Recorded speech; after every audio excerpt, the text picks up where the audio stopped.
नमस्कार, जय श्री कृष्ण। मैं राकेश शिवानी एस्ट्रो चैनल में आपका बहुत-बहुत स्वागत करता हूँ। और आज जैसा कि मैं पिछले काफ़ी वीडियो से आपको बता रहा था कि कुंडली देखते वक़्त हमें क्या-क्या चीज़ें देखनी चाहिए, तो वो सीरीज़ अब खत्म हो गई है। उसमें मैंने आपको सब चीज़ बता दिया कि जब भी प्रेडिक्शन करनी हो तो क्या चीज़ देखनी चाहिए। आज कुछ थोड़ा हट के बताता हूँ आपको। बहुत से लोगों का मेरे पास कमेंट्स आ रहे थे कि सर कुछ दान के बारे में बताइए। आजकल दान का बहुत महत्व है। ग्रह का दान होता है, जब कोई ग्रह पीड़ित होता है तो उसका दान करते हैं, सूर्य का दान करते हैं, चंद्रमा का दान करते हैं, मंगल का दान करते हैं। सभी ग्रहों के लिए दान बताए गए हैं और वो दान बहुत इंपॉर्टेंट, दान का बहुत फ़र्क पड़ता है और दान से लाभ भी बहुत होता है, बहुत लाभ होता है दान। तो आज हम दान के ऊपर ही बताएँगे। यही बताना चाहते हैं कि दान की जो अहमियत है वो बहुत ज़्यादा है। जब हम किसी को कुछ देते हैं, उस क्रिया को दान बोलते हैं। और एक चीज़ और भी है कि दान देते हुए हमेशा देखना चाहिए कि जो दान लेने वाला है वो सुपात्र है या नहीं, वो उस दान लेने लायक है भी या नहीं है। अब हमने दान दिया किसी को हमने पैसे दिए, वो जाके उसने स्मैक पी ली, तो वो दान अच्छा दान नहीं। ऑल्दो आजकल पता करना बड़ा मुश्किल होता है, बट फिर भी सुपात्र को दान किया जाए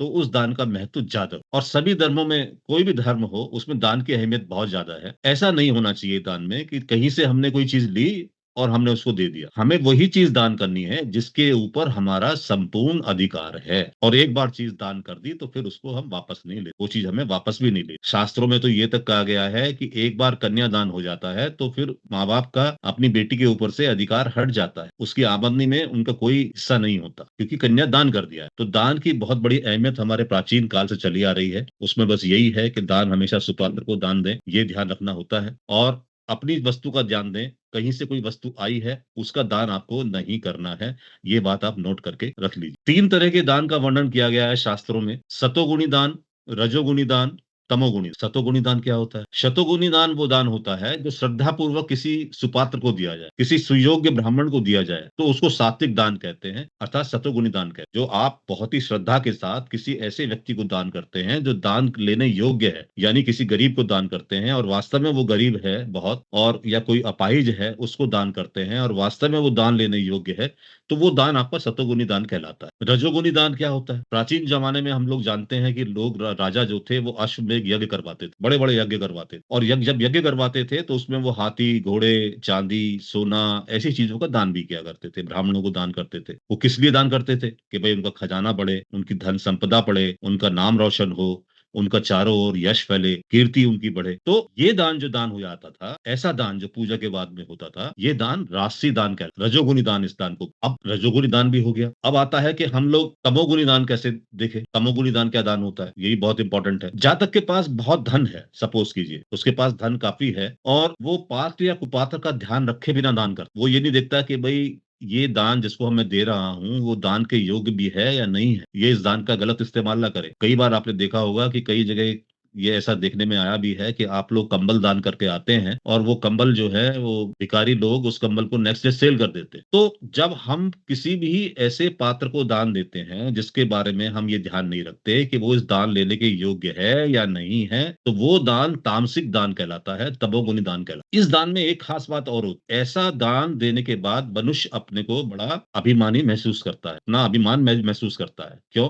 अरे भाई, मैंने तो कंबल जाके बँटवाए वहाँ पे। 10 लोगों पे वो उस बात को गाता भी है कि मैंने तो इस सर्दी में जाके करीब 15 कंबल बट या 20 कंबल बँटवाए, ब्लैंकेट्स तो ऐसा दान जिसको करने के बाद आप उसका चर्चा करते हैं और उसमें पात्र और कुपात्र का ध्यान नहीं रखते, सुपात्र और कुपात्र का ध्यान नहीं रखते, वो दान आपका तमोगुणी दान कहलाता है। कई बार क्या होता है कि लोग मंदिरों में दान करते हैं और मंदिरों में दान करते हैं और वहाँ जाके वो शिला बनवा देते हैं और शिला पे लिखवा देते हैं कि ये फलाने अग्रवाल जी से मिला हुआ है या फलाने गुप्ता जी से मिला हुआ है। तो वो जो दान होता है वो तमोगुणी दान कहलाता है। दान की अहमियत होती है बहुत। कैसे? गुप्त दान बहुत इंपॉर्टेंट दान होता है। जब मनुष्य कोई दान करता है, दान पेटी में दान डालता है और उसका पर्ची भी ना ले, उस दान की पर्ची भी नहीं लेता है, उस दान की बहुत अहमियत होती है। ये दान हालाँकि सात्विक दान या राशि दान दोनों में आ सकता है, दोनों, लेकिन तमोगुणी दान तो बिल्कुल नहीं। उसकी पर्ची नहीं लेता, गुप्त दान मंदिर में करता है या कहीं भी गुप्त दान करता है, किसी अनाथालय में गुप्त दान करता है, किसी वृद्धाश्रम के अंदर या वृद्धाश्रम के अंदर करता है, तो कोई भी गुप्त दान करे और उसकी कोई स्लिप ना ले, रिसीट ना ले, तो ऐसा दान बहुत अच्छा दान कहलाता है और सात्विक दान में ऐसी काउंटिंग। लेकिन दान दिया और उसके बाद किसी शिला पे, किसी बेंच पे अपना नाम लिखवा दिया।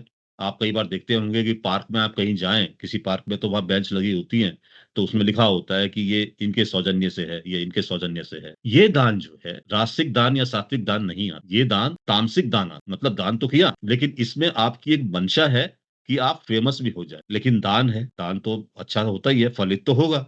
दान अगर कर रहे हैं तो फलित तो होगा, चाहे तीनों में से कोई भी दान कर रहे हो आप, चाहे राशिक दान कर रहे हो, सात्विक दान कर रहे हो या तामसिक दान कर रहे हो। वो बात दूसरी है कि सात्विक दान करेंगे या राशिक दान करेंगे तो उनका फायदा आपको ज्यादा मिलेगा, लेकिन तामसिक दान का फायदा भी आपको मिलेगा, क्योंकि आपने दान किया, अपने मन से दान किया। भले ही आपने अपना यश पाने के लिए किया, लेकिन आपने अपने मन से किया उस दान, तो उसका भी फायदा आपको मिलेगा। तो दान बहुत इंपॉर्टेंट होते हैं, इस चीज का हम लोगों को ध्यान रखना चाहिए। दान के भेद होते हैं बहुत सारे। कायिक दान बोलते हैं, जैसे कोई भी वस्तु, सोना चांदी, गाय, जमीन या कोई भी चीज जो संकल्प करके हम लोग देते हैं, इसको कायिक दान, बहुत इंपॉर्टेंट दान है कायिक दान। कोई भी वस्तु, सोना चांदी, गाय, जमीन या कोई भी चीज जो हम लोग संकल्प करके देते हैं, उसको कायिक दान। एक वाचिक दान होता है या अभय दान होता है। आपके पास कोई व्यक्ति बड़ा भयभीत होकर आता है और आपके ऊपर कोई समस्या या संकट आने से पहले आप कहते हैं कि भाई तुम पे कोई भी समस्या संकट आएगी तो पहले हम सामना करेंगे, हम खड़े हैं तुम्हारे यहाँ। तो हम उस जातक को वचन देते हैं कि हम तुम्हारी रक्षा करेंगे। ऐसा दान जो है वाचिक दान या अभय दान कहलाता है। इससे उसको बहुत पॉजिटिविटी मिलती है जो आया है आपके पास। वो तो भयभीत होकर आया है और आप कह रहे हो जी मैं तो आपके साथ ही नहीं हूँ, या आप कहते हो कि भाई तू चिंता मत कर, तू खड़ा हो जा, तू मेरे पीछे खड़ा रहे, कोई भी मुसीबत आएगी तो पहले हमको छुएगी, उसके बाद तेरे पास है। ऐसा दान अभय दान कहलाता है। एक होता है मानसिक। मानसिक दान क्या होता है? हम लोग ध्यान साधना मंत्र जाप करते हैं, किसी भी प्रकार से हम किसी के लिए कर्म करते हैं, जैसे किसी पंडित जी से अपने लिए या किसी और के लिए हम लोग मंत्र करवाते हैं, और वो दान कर रहे हैं किसी के स्वास्थ्य के लिए, किसी की शिक्षा के लिए,